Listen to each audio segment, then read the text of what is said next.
Sinfóníuhljómsveit Íslands heldur tónleika í menningarhúsinu Hofi á Akureyri þriðjudaginn 27. október.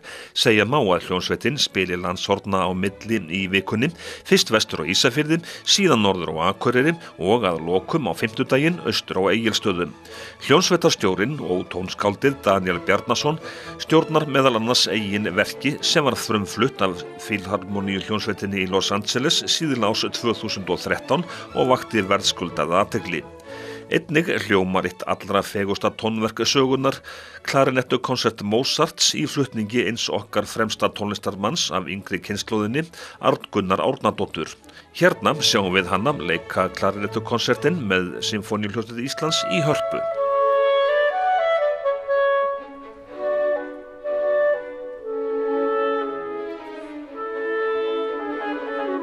Tónleikunum lýkur svo á dramatískri sinfóníu Tjajkovskis sem var samin á miklu erfiðleikatímabili í lífi hans árið 1877.